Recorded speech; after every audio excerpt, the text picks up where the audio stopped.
Hi, Rosie. My name is Nicolette. I am the creator for the podcast titled You're Worthless.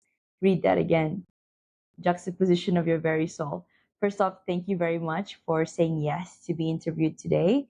And it's actually such an honor to have a veteran from the corporate world who is a woman, because I myself am still working 9 to 5 besides doing this podcast. So I think there's a lot for people like me to learn from experts such as yourself. So thank you. Also, my ritual. I'd like to give our listeners today a bit of introduction of my guest before we dive into the business. Sounds good. Right. Let's do it. Yeah, and I'm gonna repurpose. I'm gonna use the things that you have actually prepared in Podmatch. I think they're really good. So okay, so hi listeners, we have Rosie Zilinskas. I hope I pronounced that correctly. Yes. Okay, today with us. So if you are a corporate woman feeling stuck in your career, this episode is for you. Our guest today, Rosie, is a 30-year corporate veteran, is here to reveal powerful principles to help you unlock your leadership potential and advance in your career.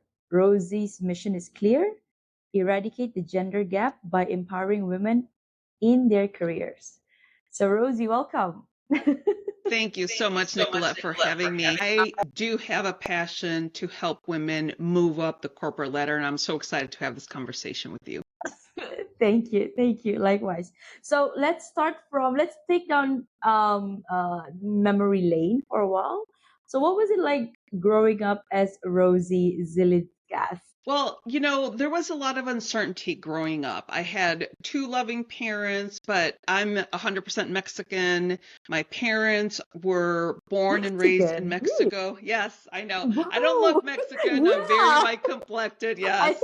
I thought that, I don't want to offend people by saying, because you said, because one of your questions was like, how do you navigate between Mexico and United States? And I'm like, Yes, Okay. exactly. Well, so my last name is Zilinskas. It is a Lithuanian married name, so my husband is Lithuanian. But my maiden name is Piña, which is pineapple in Spanish. Yeah, piña colada. Yes, exactly. Okay. So my dad moved us from Mexico to the United States several times, every like 4 or 5 years while I was growing up. So there was a lot of uncertainty. There was a lot of leaving friends behind, leaving a whole culture behind. And just to give you a little glimpse of what it was growing up, the first day of high school, I had just lived in Mexico for 5 years. My dad's like, we're leaving Mexico, we're going back to the United States. And he had his business reasons for doing that. And first day of high school, I knew how to speak English because I had been in the United States when I was in kindergarten through 3rd grade the first time around. So I knew English, but it wasn't my first language. Spanish was my first language at that time. And I walked in and everybody's like congratulating the class of 1987. And I had no idea what that meant. And then I saw a girl wearing a T-shirt, and it was a Huey Lewis and the News T-shirt, the band. And I asked her, I said, "What's Huey Lewis and the News?" And she's like, "Oh, "It's a band." And then I started watching MTV because I'm like, I need to become informed. So there was a lot of uncertainty, a lot of fear of the unknown. Every time we moved back and forth, I would just be getting comfortable in school, and my dad's like, "Oh, we're moving back." Or, "Oh, we're moving back." So, but right when what you're in the rhythm of it, and then there's another change. Yes. But what that did is it made me resilient and it made me resourceful. So the last time that I moved to Chicago, because I've been here now since I was 19 years old, I decided that I wasn't going to move anymore. So my whole family is now here. We've all kind of established ourselves in Chicago. But that whole experience growing up was good because it gave me a worldview of two completely different cultures. And I'm very grateful for that experience. But there were a lot of tears and a lot of fears growing up, when we were doing those transitions. Say goodbye to friends, saying goodbye to family members. So do you have family back in Mexico as well? Still? Yes, we do. We have family in Mexico still. Yes. Right. Okay. Well, interesting. Because oh, I haven't. I'm actually from Malaysia, Kuala Lumpur. So I've never been to Mexico. I would love to, and also the US. I haven't been. So okay, since you said it's different, right? How is it different? Can you share with me? This is me. This is me. Being curious. Well, living in Mexico was, I think, my foundation because I started there. I was born in Chicago, and then immediately we went to Mexico, and I was there Right. till I Okay. was 5 years old. So I didn't know English at all until I was 5. My dad decided to move to Chicago when I was in kindergarten, and they put me in this class of, English as a second language. And it was such a struggle because I knew nothing about the language. I didn't know English. But what's amazing is that within 6 months, and I had at the time, so I was 5, and I had two older sisters that were 8 and I think 11 at the time. And within 6 months, and none of us knew English. And within 6 months, we all were speaking fluent English because we were immersed. Back then, there wasn't a ton of like Spanish channels or TV or anything like that. Right. So And you we had had to. no choice. Yeah, you had no choice. Had no choice. We had to learn. But I think the difference is when I was in Mexico, the culture is just so welcoming and it's so warm, it's so inviting, and everybody's your friend. Community base, right? Yeah, Yes, that I mean that's what yes. they portray in the in television. So Yes. And then in the United States, people are more reserved. Now, granted, once mm, you're in someone's community, then they welcome you. you're But in accepted. Mexico, you don't need to know people to be like, come on over, Let's go. let's Yeah, yeah. so so I think culturally that is very different. Right. Interesting. Okay, so let's talk about your career journey. Could you share with us your 30-year career journey so far? Which industry or industries were you in previously? I have been in the property and casualty insurance industry from the moment I graduated the University of Illinois, which was back in 1980, and I just left the corporate space in September of last year. So 31-year career, all in property and casualty insurance. And Wow. I have to say the industry is amazing. It's incredible. There's a million opportunities for people that are interested in that. But one of the things that made me want to continue to pursue the next step is uh, when I was younger and I would come home and I would give my dad a report card, I would be like, "Hey, Dad, I got an A," and he's like, "Why didn't you get an A plus?" In a very good manner, like he's trying to push me. He So meant it was well. always like, Mm. yes, Yeah. yes, but at the same time, it was like, okay, I need to do more. I need to do more. I need to do better. And I realized that that's just my innate way of being. I'm an extremely motivated person, and every 3 years or so, I'm like, okay, what's next? What do I want to do? What do I want to achieve? Because I feel I have uh, maybe not necessarily mastered, but accomplished everything that I needed to accomplish in that particular job that I was in.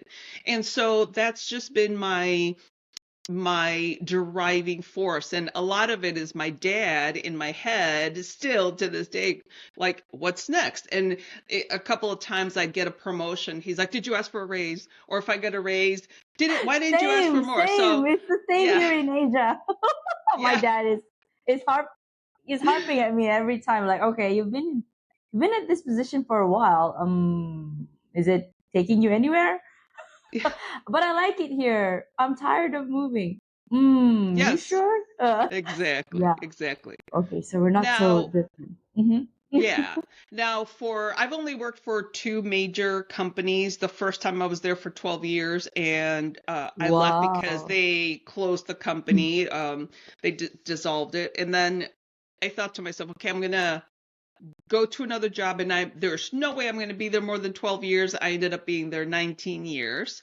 But Wow. I think my journey within this last company, I was promoted 5 or 6 times throughout my tenure there. So there is definitely opportunity. And one of the things that I want to make sure that women know is that you actively have to work on your career. When you kind of sit back and let your career on autopilot, that's when you feel stuck. That's when nothing is happening. So we as women take care of everybody else, and then And we we're are the the last one. last people Yeah. that that we take care of. But we have to be very intentional and take care of our careers, because there's a statistic. A psychologist by the name of Robin F. Goodman discovered that girls' confidence peaks at age 9, like 9 years old, which is such a tragedy. It's just Meaning, so sad. so does that mean that if it peaks at 9 and then it only declines afterwards, or it plateaus? If you So keep on, if you replenish your knowledge, keep yourself, stay on top of whatever that's happening, and then that's when that can.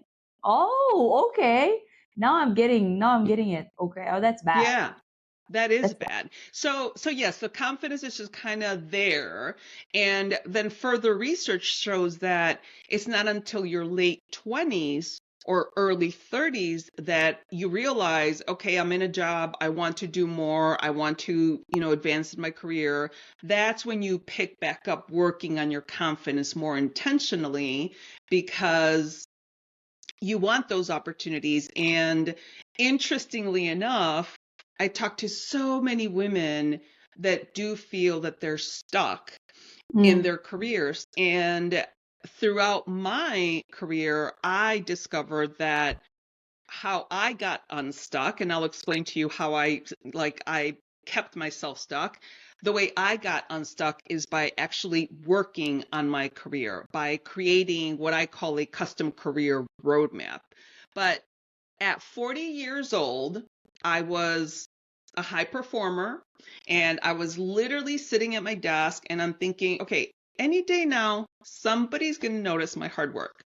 And Nicolette, nobody ever came and noticed my hard work. It wasn't until I actually went to talk to somebody and said, hey, you know what? I'm interested in moving into a management position. And then the response that I got was, really? And I'm like, yeah, really? What do you mean, really? And they're like, well, you I'm never said waiting. anything. And to their point, they said, you never said anything. And I'm like, Oh. oh my gosh, how could I have never said anything? And that moment Oh, yeah. changed my life. And that's why I'm Mm. doing the work that I'm doing today, because especially younger women, that's when I am a high performance coach, and I love helping younger women. Now, I could help women that are in the executive niche already, but that's not my passion. There's plenty of coaches that help executive women. My specialty, my passion lies in helping those younger women that are stuck and they don't know why. And I can pretty much guarantee you that they're stuck because they're not actively and intentionally working on their careers. And what's interesting is that, like me, I was holding myself back by not asking for what I wanted, by not feeling confident enough that I deserve that next opportunity. And we have to understand what we want before we can explain it to somebody else. But once I went and I said something, the next time that I went to apply for my executive vice president position, I did it completely different. I started campaigning for myself. I started Ooh, talking to anybody and everybody that would listen. I asked people, hey, how did you make it to your executive position? What did you right. do? Who did you speak to? And I started gathering and compiling all kinds of techniques and processes that people need to do in order to become career ready, meaning that when that next opportunity comes your way, you are ready and you are going to more than likely going to be the best candidate because you've been working on your career intentionally, and that brings confidence. So by you working on your career intentionally, you become more confident, and that's when things finally start happening. And you have to believe that you are worthy and deserving of that opportunity before anybody else believes it, right? So That's that's a true. little bit about me. Wow. I mean, the questions that I'm going to ask are actually a little bit of all those things that you said, but let's dive deep into each one of them. So, okay, you just said this one earlier, but why is it important to have a career roadmap? And how would it differ between a man and a woman? Well, okay. So men automatically, just by being men, by being white, we know that they have already more opportunities than women, right? And it's so funny because my husband and I have this conversation. He's a Lithuanian. He was born and raised in the south side of Chicago, and he's like, I grew up with nothing.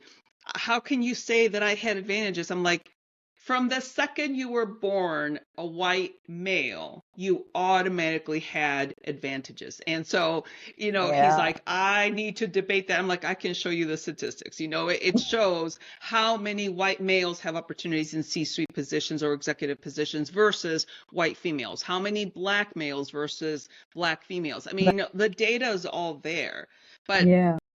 I digress. So the the men a lot of times will give each other those opportunities at sporting events or on the golf course or in the back office, where women don't always have those same conversations. I think men are better at helping each other, supporting each other. And there's this interesting quote by the former United States Secretary of State. She's now passed away, but her name is Madeleine Albright. And her quote, and it cracks me up every time, she says, there's a special place in hell for women that don't support other women. Women. Because I there's a agree. lot Yeah. of that competition, and we need to become more collaborative. So the Yeah. way women can work on their career is by that career roadmap. And some of the things that are in the career roadmap is like creating a story vault. So, and what that is you answer maybe 25 to 30 behavioral interview questions. You select the top 5 to 7 accomplishments, and you turn them into a story. So with the problem, you outline the problem, you outline the consequence of that problem and how you helped. And those 5 to 7 stories become your story vault, and that's what you take to an interview. That's what you take to a conversation. So that's one of the ways that you can start building your custom career roadmap. Another thing would be to take some time and reflect on, are you in the right job? Are you in the job that lights you up, that allows you to feel like you're contributing to the world, that you Mm, actually make a difference? That kind of goes along mm, with your core values. Are your core values in line with the company's core values? That's another thing. You want to make sure that you're working with a company that you feel aligns with your core values. So I'll pause there because I know I've said a lot, but it is very important for, number one, women to support other women. And then the second thing is for women to intentionally work on those different pieces to the puzzle to gain that confidence to continue to advance. Woo. Okay. Thank you for that. What are the blind spots that people overlook in their career? Okay, so I'm going to share this statistic up. I'm sure a lot of your audience have heard this already, but this statistic that I'm going to share with you changed my life. And every time that I go and I do a talk or a presentation, there's always only a handful of participants that know of this. And so Hewlett Packard did a research project many years ago, and they discovered that from their own staff, men would apply for job openings having 50% of the skills. And so you're laughing, so I'm sure you've heard of it, but women apply till, do you know the statistic? I don't know, but somewhere along the lines of 90 or 200% 100%. even. Yeah. 100% of the skills. And actually what you just said is also impactful, because the 200% could be a woman that continues to get certification after certification or degree after Right. degree because they want to continue to prove themselves, but that's not what they need to be doing. What they need to be doing is applying for that job, because when you wait to apply for a job till you have 100% of the skills, two things happen. The first one is the job's long gone by the time you have all those skills. And then the second thing is you're overqualified, and nobody's going to hire you when you're overqualified. So one of the blind spots is not feeling that you're deserving and worthy, and you're looking at the job description and you're thinking, oh my goodness, there's no way I could do that job because I don't have 3 of the 10 job characteristic descriptors. And so you just don't apply. And the blind spot is that you're discounting yourself. So I always tell my clients and my audience, if you're interested in the job, even remotely, if you have half of the skills or even 30% of the skills, apply for the job anyway, because you never know if you might be the most qualified candidate. And let someone else make the decision. Don't decide for yourself that you are not going to take the job. I think most people know that they have to have at least 2/3 of the job descriptors to apply for that position. But the biggest thing is, if you're interested in a job, apply for it anyway. It's not going to hurt anything. Yeah, and I think with us, with women, I mean it's the same for men as well, but generally we fear rejection because it's, again, if already you're discounting yourself for not applying for the job, you still applied anyway, but in the back of your head you said, I'm not gonna make it. And then true enough, you're like your self, it's a self-fulfilling prophecy, right? Yes. It's a Yes. projection, like, okay, I know I don't have maybe 2 out of the 10 characteristics they're looking for, but I'm still gonna apply anyway. But I believe it's like I've defeated myself by not Mm-hmm. believing. So I think that's what I've been trying, and I also struggle with that more before, but now I've learned to be more aware when I catch it. I try to catch myself when I think of it that way. So, and also the reason why I started my podcast, it's about self-worth.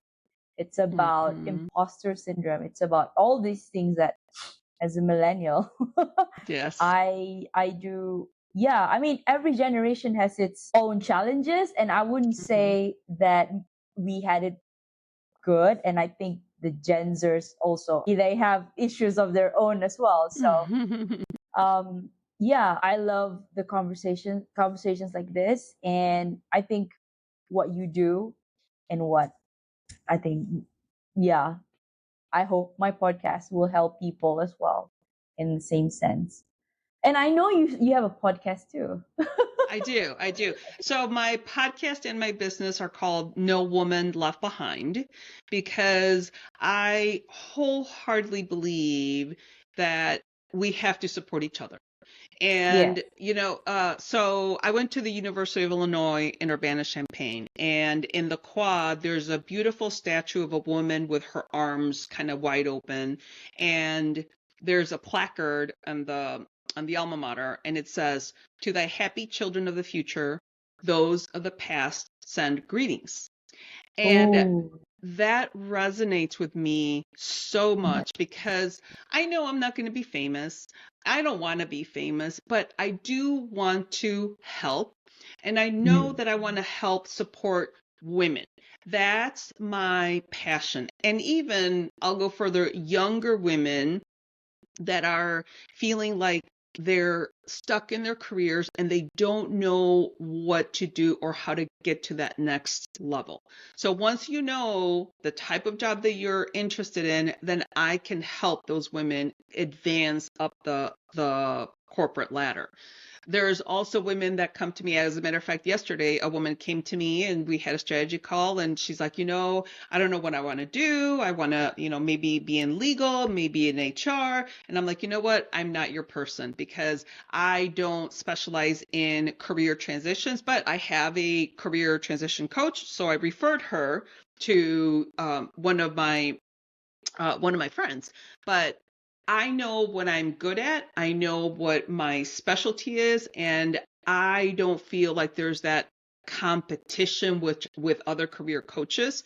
We are here to collectively push, and you included. We're all women. I feel that this is an amazing time in history for us to be living because we are helping push collectively. And actually, I was going to tell you, I think your prior guest, Rachel Levine or Rachel Lavin, yeah, she yeah. was awesome because she talked Oh, about, and she does not use body positivity. So I did learn that. But she also talked about taking care of our younger girls and helping mm. them be confident. And I thought I loved that because that was so empowering. And if there's any parents that are listening out there, and if you have young girls, it is so critical for you to listen to Mindset by Carol Dweck, because Oh, okay. I know Yeah, you talk yeah. about, mindset, but that book literally gives you the formula on how to talk to your daughters so that Mm. they're not so that they don't equate their physicality with their As their worth. worth. Yeah. Mm. So, and obviously the work that you're doing, and I love the name of your podcast. When I first saw it, you're worthless. I'm like, what do you mean you're worthless? Like, what is going on here? But I And you're read, getting that reaction from my guest.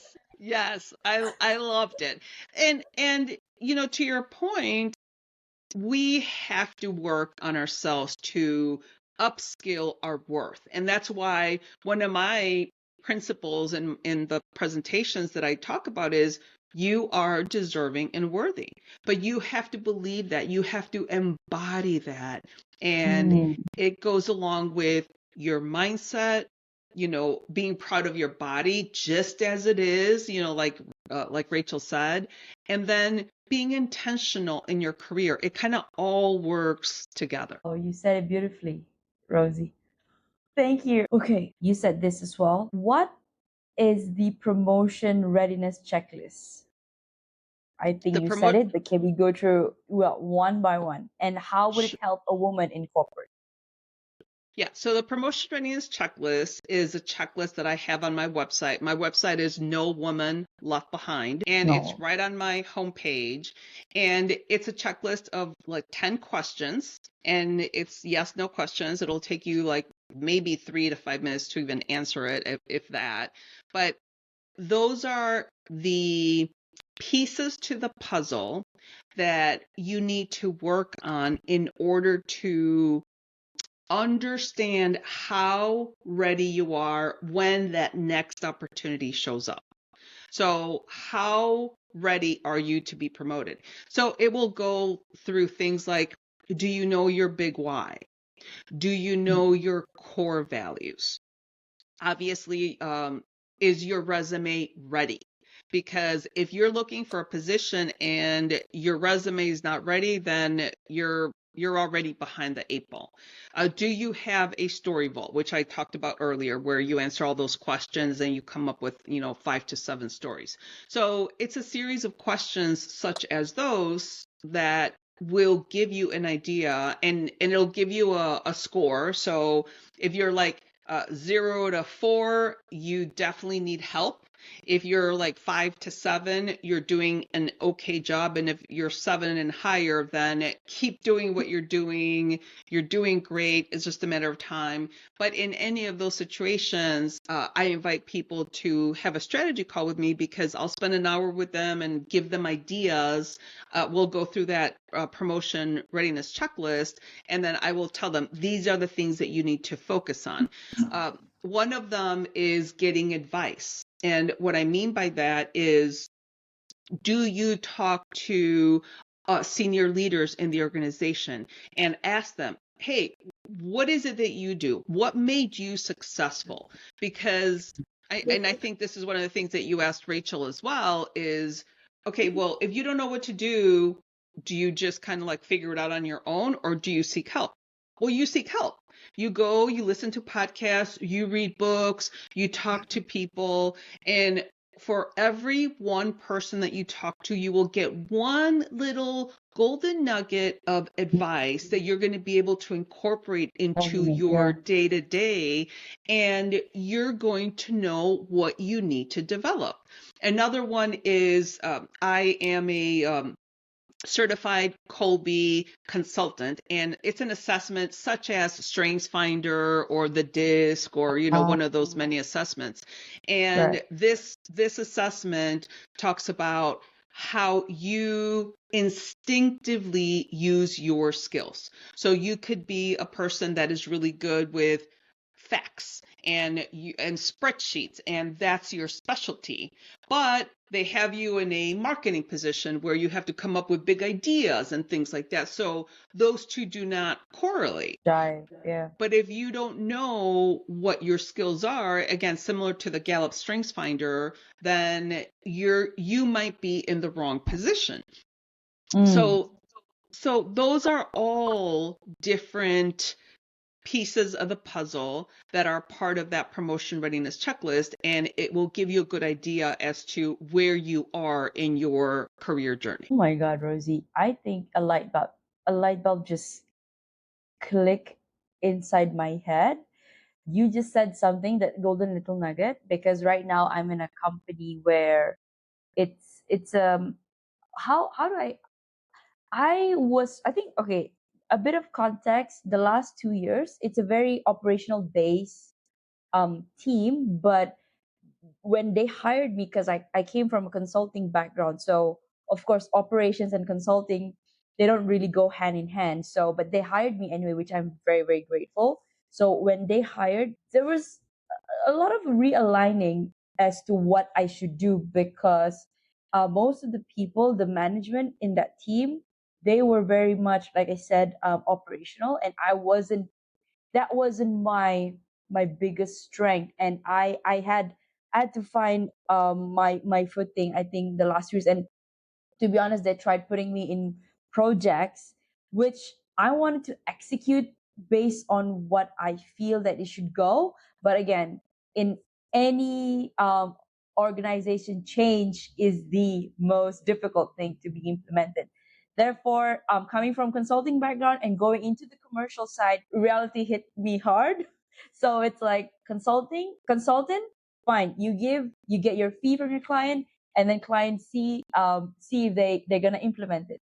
No matter how good your strategy is, if they don't, maybe it gets bought the first stage, and then the implementation second stage, it died down. So I learned it the hard way. But where I'm coming from is that, thankfully enough, I think one of my bosses, they sort of recognized where I stand. It's like, I'm good in communicating, I'm good in collaborating with people. Therefore, they said, okay, maybe because it's a new shared service center, let's put you in the culture shaping role. right? Of course, it's not literally just culture 100%. Some will be operations to make you so that you're still in touch, but then you do this culture. This would be your main focus. So I was like, maybe I should position myself as there's no chief culture officer yet. Why don't I elect that? I mean, it could be that I tell it to them, but maybe I keep it. I believe that I embody that first, and then start doing things, or yeah, just to that showcase that, and then slowly come up to them. This is your chief culture officer talking. I mean, Yeah. I'm just thinking outside of the box right now. It's like this is me thinking out loud, but okay, maybe I'll position myself as that. Thank Yeah, you. I think that that would be fantastic. And that's one of the pieces of believing that you're deserving and worthy, right? Again, to the name of your show, but believing that you can actually do what you dream of is just so important. Thank you, Rosie. I just had yeah, I'm gonna write that on my vision board so that when I wake up, I was like chief culture officer. Yeah, nobody's Yeah. gonna. Yeah, you know what? Yeah. That's awesome. Well, Wow. good. Thank you, Rosie.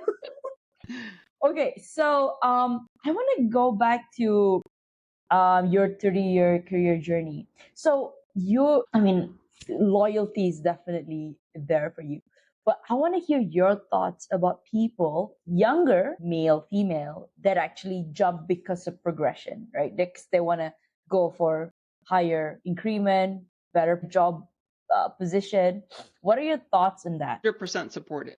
I Okay. do feel that had I been more Aggressive. deserving, not Oh, okay. aggressive, more deserving and worthy, if I had embodied that at a younger age. Now, granted, I had a little bit of a 4-year kind of pause in my career because I went through a really bad divorce, and so kind of life derailed me Okay. a little Yeah. bit.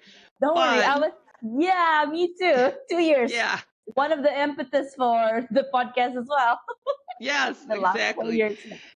And so I kind of, when I looked at my career, and again at 40, I still wasn't a manager. I'm like, okay, what is going on here? But it was me holding myself back. And that's another thing that I talk about all the time. Women hold themselves back by staying comfortable and staying in a career or in a job longer than they should, whether it's a job within the same company or a different company. But we're staying in jobs longer than we should because we're comfortable, because we don't want to start over again.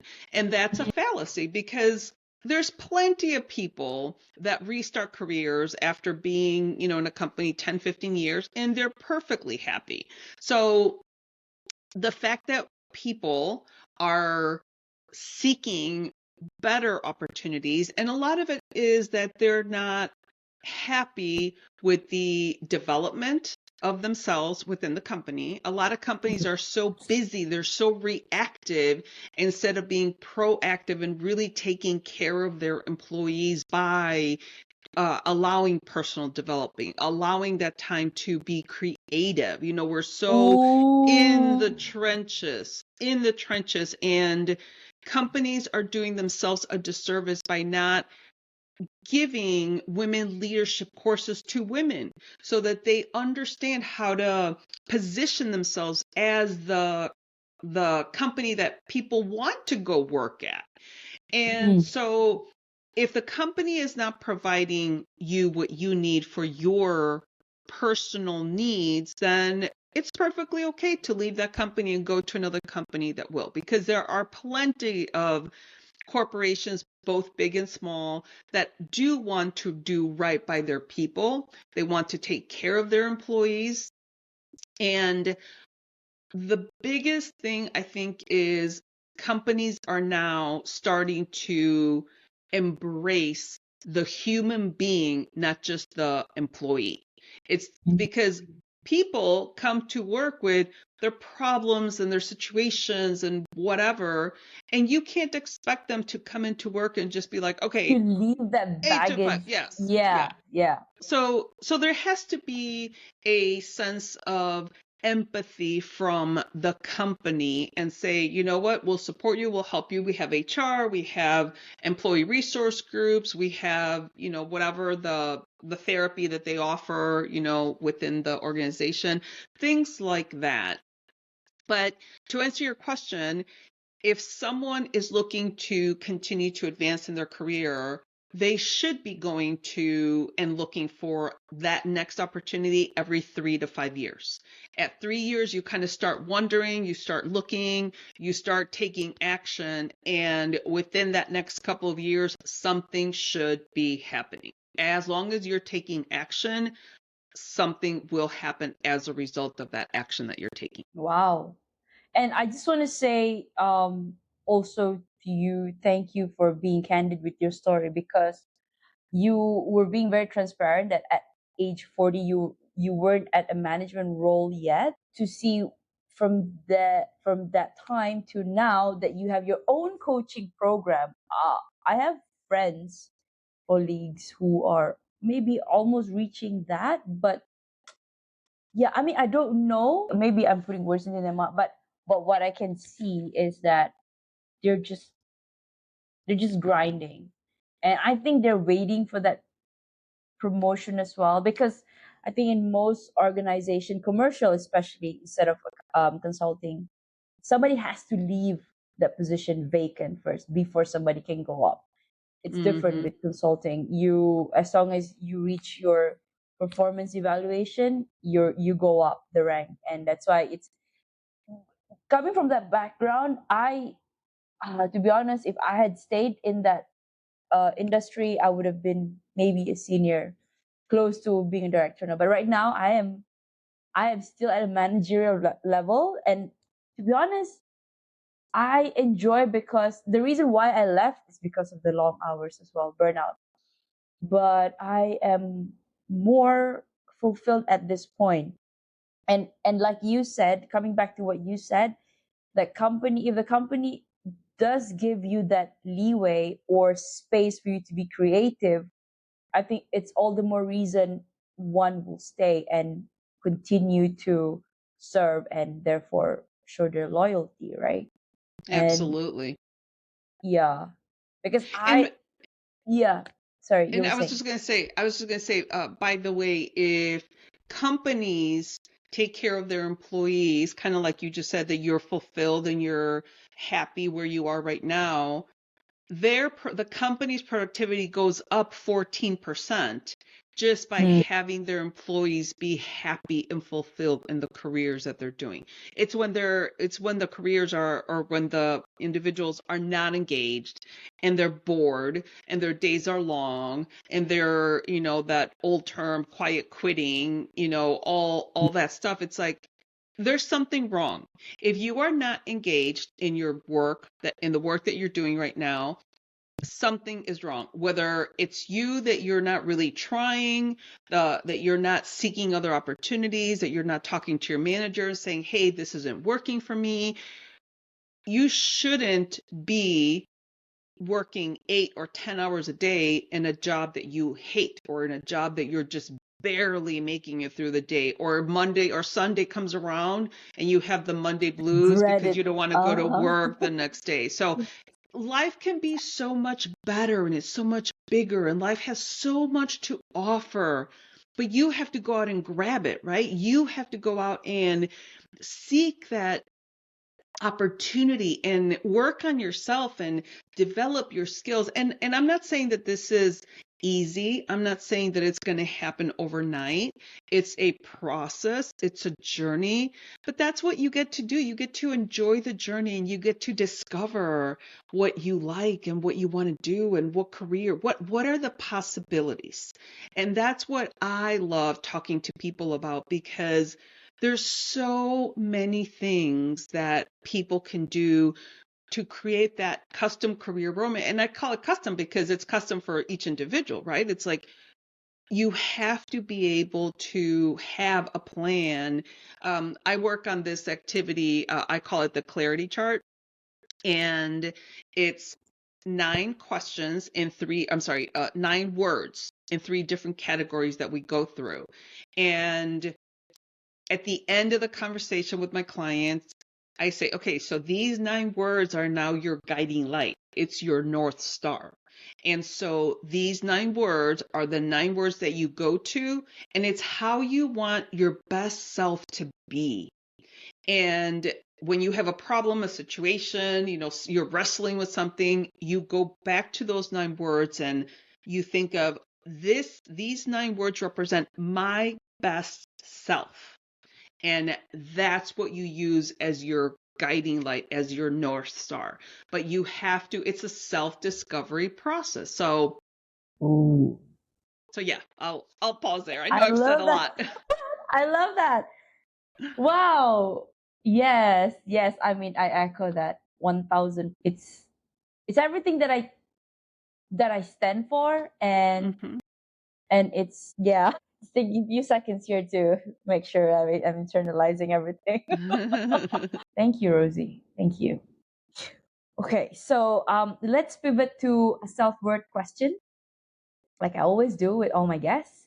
Question for you is, in your opinion, what is self-worth and how does it differ from self-esteem? I think there's an internal and an external. Mm, I think we confuse self-worth and self-esteem. So self-esteem, I think, is more internal, where you need to believe in yourself. And the self-worth, we almost equate it with external, achievements, yes, accomplishments, yes, accolades. external achievement. So, but whether it's self-esteem or self-worth, and again, I'm going to go back to, you must believe in yourself. You must believe that you are deserving and worthy of all the good that's coming into your life, into your world. So self-worth is trusting yourself, knowing that not all the thoughts in your head are true, because Mm, we yeah. we as human beings, especially women, we're so mean to ourselves, right? Oh, And yes. so all the negative talk, you need to be able to separate what's real and what's just chatter in your head. And when you're doing all that, you start understanding and acquiring higher and higher self-worth so that you love yourself unconditionally. That's what I think self-worth is. Loving yourself unconditionally. Beautiful. And if somebody doesn't do that, just cut them off. Yeah. Yes. Okay. What is your heart's greatest wish, Rosie? My heart's greatest wish is that all people on earth would have the same opportunities, Oh, because we talked about, the difference between men and women, white and that is black, so and, beautiful. but Powerful. gosh, if we could just all be on the same level, and if we could just all have the same opportunities that everybody deserves, our world would be an incredible place to live. I felt that. Thank you. Do you have a mantra that you live by? No woman left behind. That's my mantra. I believe in women supporting women. I believe in elevating women. I believe in encouraging women and helping them understand and realize that, again, they are deserving and worthy. So no woman left behind. Do you have anything that keeps you up at night? Or do you sleep well? You know, I'm a pretty good sleeper. I go to sleep pretty quickly. Like my head hits the pillow and I'm pretty much out. But I do worry about, the state of the world. However, I don't listen to the news Me too. intentionally, Yeah. because it's Yeah. all negative. And, people might say, well, that's irresponsible, you're not informed. But 99% of the news that I hear is all negative. And I will I'll get my news from my husband or my sisters or my family, whatever.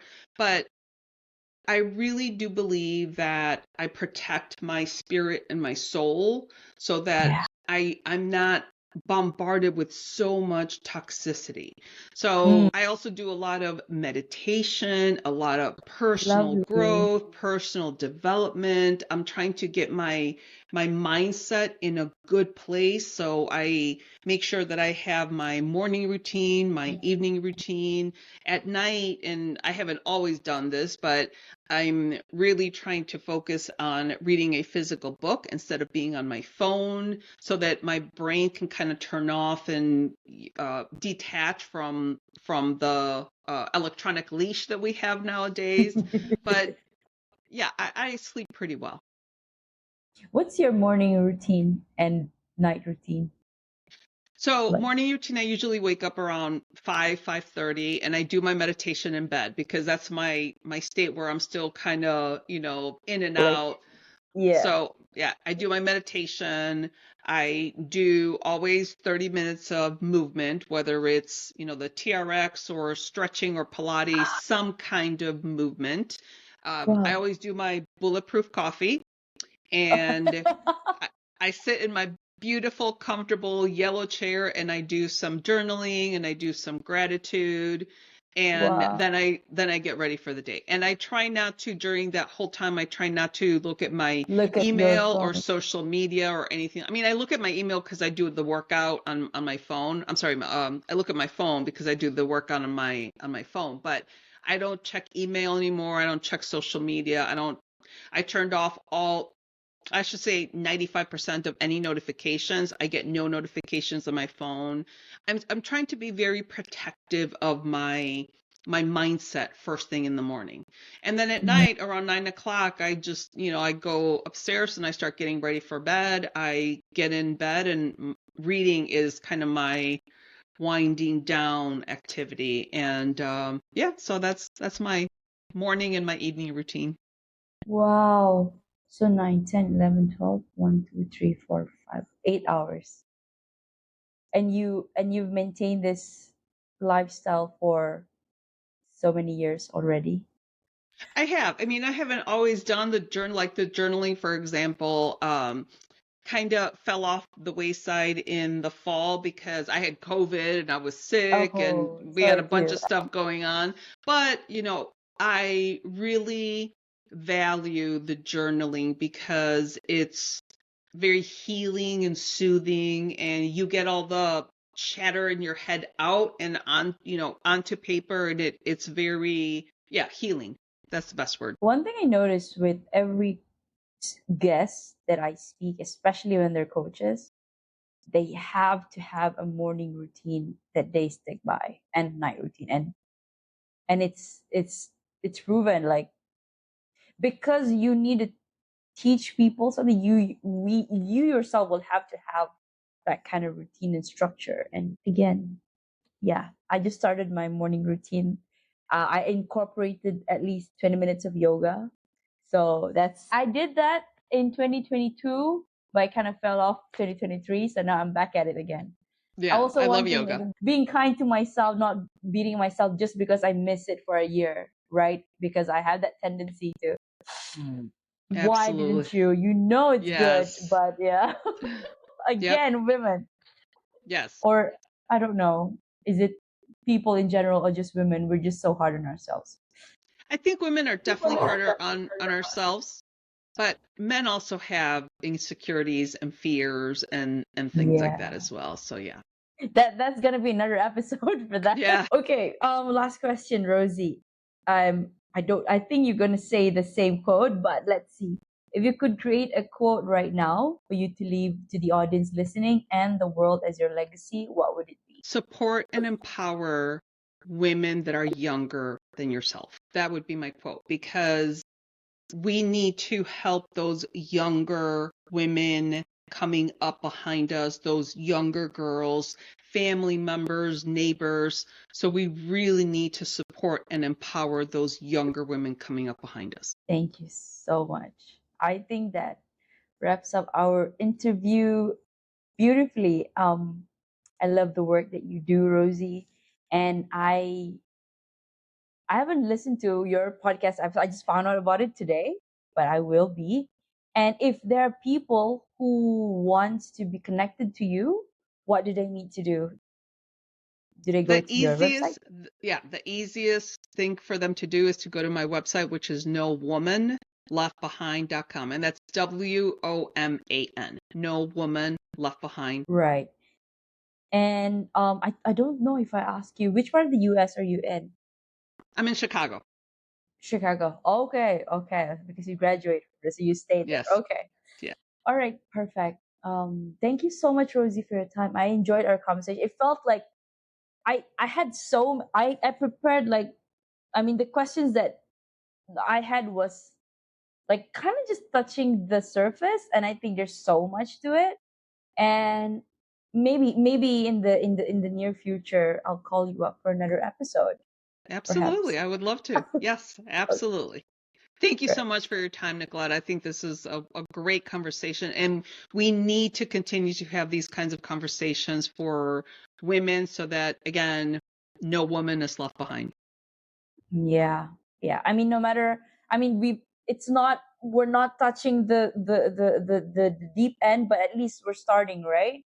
And continue. Snowball effect. Thank you Exactly. so much, Rosie, for your time. I appreciate you, and let's stay in touch. Sounds wonderful. Thank you. Thank you. You have a great day. Thank you. Okay, bye bye.